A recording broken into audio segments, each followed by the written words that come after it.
Manuel José de Godoy é mestre em Praxis Cristã pela FAGE. É professor e diretor executivo do ISTA, o Instituto Santo Tomás de Aquino, em Belo Horizonte. Atuou durante 10 anos como assessor da Conferência Nacional dos Bispos do Brasil. Hoje, além de professor, também no Instituto Teológico Pastoral da América Latina, ITEPAL, com sede em Bogotá, é consultor de diversas dioceses brasileiras e inúmeras congregações religiosas. No Religare de hoje, Padre Manuel Godoy faz uma avaliação do processo histórico pelo qual passa o catolicismo contemporâneo.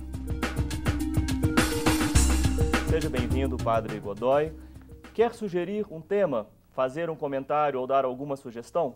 Você pode fazer isso pelas redes sociais.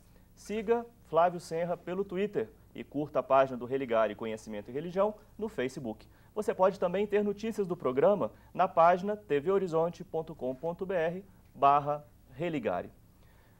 Padre Godoy, Profecia e Boataria é o título de um artigo seu, já do ano passado, ou seja, com certa distância dos últimos acontecimentos da conjuntura eclesial católica. O que significa essa expressão na sua compreensão?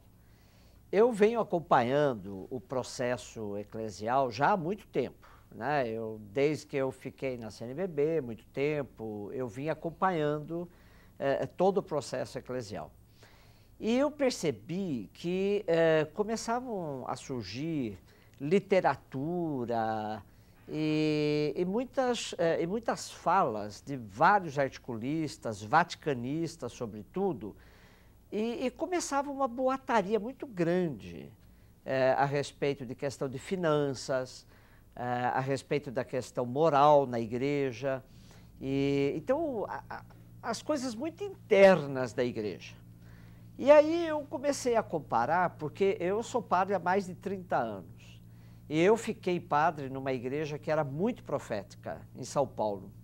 Trabalhei com Dom Paulo Evaristo e a gente tinha muita preocupação com a sociedade, de levar o evangelho para fora das estruturas da igreja, não ficar pregando para dentro da igreja. Sair da sacristia, né? Era a nossa palavra de ordem. Então eu comecei a perceber que essa boataria toda sobre finanças, sobre moral, essas questões todas, elas cresciam à medida que a igreja se voltava muito para si mesma. Quando a igreja fica olhando muito para o próprio umbigo, ela perde o foco. Para que ela existe? Ela existe para fora, ela não existe para dentro. Uma instituição que fica somente azeitando a própria máquina, essa instituição está fadada a fracasso. Então, o cerne da instituição é voltar para fora, é olhar para fora. Para que serve o evangelho? Jesus, em Lucas 4, ele diz, eu fui enviado pelo Pai para evangelizar os pobres, para acolher os oprimidos, para libertar os presos, para dar vista aos cegos, tudo fora da instituição. Jesus entendeu a sua missão para fora.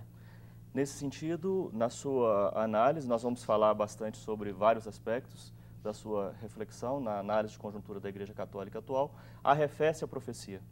Arrefece, cai, quebra a profecia, morre a profecia.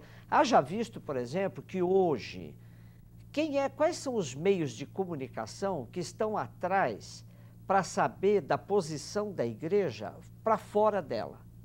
A igreja agora veio à mídia, estourou nesses últimos dias por causa de um fato interno, a renúncia do Papa. Mas se não fosse a renúncia do Papa, a igreja nem estaria na mídia. A igreja só aparece na mídia com escândalos. Não aparece mais na mídia porque ela está defendendo os pobres, porque está junto na ocupação de terra, porque está lutando por reforma agrária. Os temas sociais na igreja morreram. Quando a gente fala igreja, principalmente nesse debate mais recente, logo vem a imagem do magistério, a cúria romana, mas o termo igreja não é muito mais do que essa visão que se tem enfocado? Excelente a sua colocação. Eu, no meu artigo Profecia e Boataria, Eu até faço uma distinção que para muita gente é uma distinção antipática. Tem gente na igreja que não gosta que eu faça essa distinção.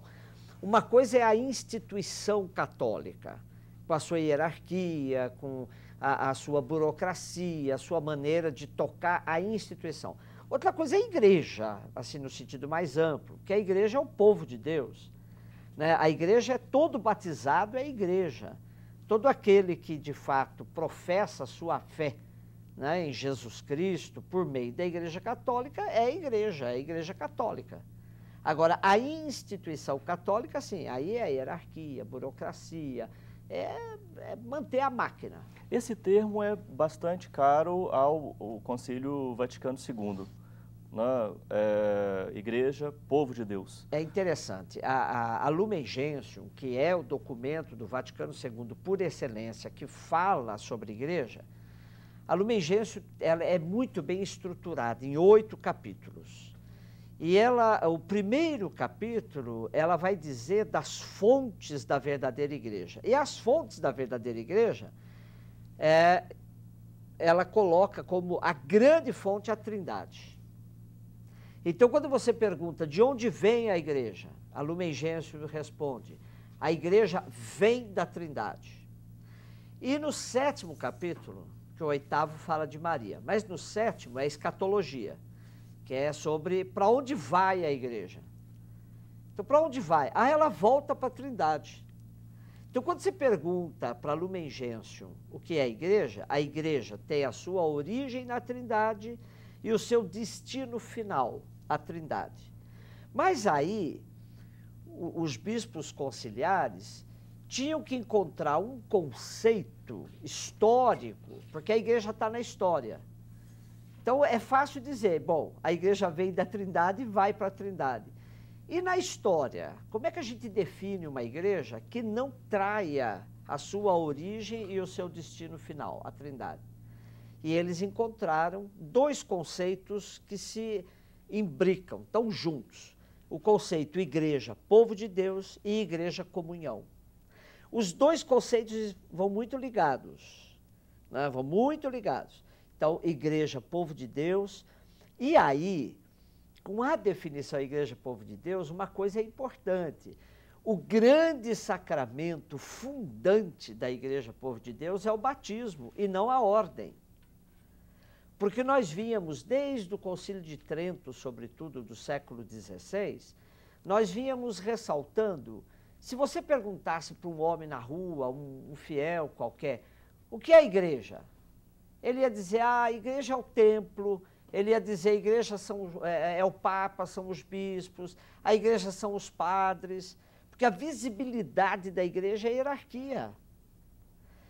Então, o Vaticano quis dar um salto de qualidade nesse sentido, dizendo, não, o sacramento fundante da igreja não é aquele que funda a hierarquia, a ordem, mas é aquele que funda o povo de Deus mesmo, sim, que é o sacramento do batismo. Padre Godoy, faço uma breve menção aqui, porque recentemente fizemos uma pesquisa em Belo Horizonte, eu pude participar como colaborador, e ao perguntar sobre a igreja, as pessoas ainda remetem a essa visão. O que é que se deu ao longo destes 50 anos, tanto se fala dos 50 anos do Concílio Vaticano II, o que é que se deu nesse processo, né? Sem ainda citar personagens, vou deixar isso para o segundo bloco, tá certo, né, os personagens que participaram dessa história, tá mas certo, em linhas gerais, quais foram os passos, o passo a passo, né, da implementação do concílio na história da igreja recente? A primeira questão, né? Então, o concílio acontece de 1962 a 1965.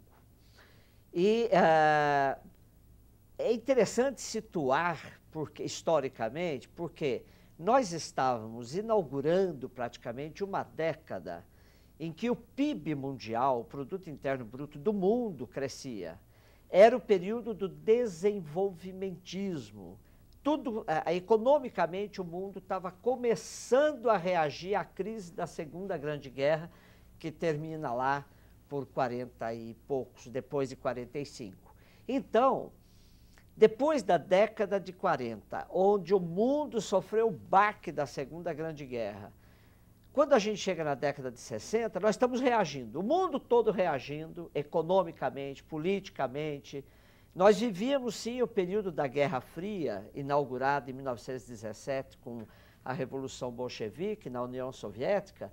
A gente vivia ainda essa polaridade, né, de Estados Unidos de um lado, Rússia do outro. Os mais antigos devem se lembrar bem disso, a União Soviética e Estados Unidos. Mas, independente disso, economicamente, politicamente, socialmente, nós estávamos num período muito bom de crescimento na década de 60. Só que a igreja tinha ficado parada no século XIX, depois da crise do iluminismo, do século XVIII, depois XIX, a igreja ficou parada. E João 23 disse assim, é preciso abrir a janela, abrir as portas, tirar o mofo, deixar o vento novo soprar aqui dentro da igreja, esse vento do Espírito Santo soprar dentro da igreja. Vamos aproveitar, Padre Godoy, chamar um intervalo, tudo né? bem. E aí a gente continua a partir desse chamamento do Papa João 23 para o Concílio Vaticano II. O Religário de hoje conversa com o padre e professor do Instituto Santo Tomás de Aquino, Manuel Godoy. Nós vamos para um breve intervalo e voltamos já.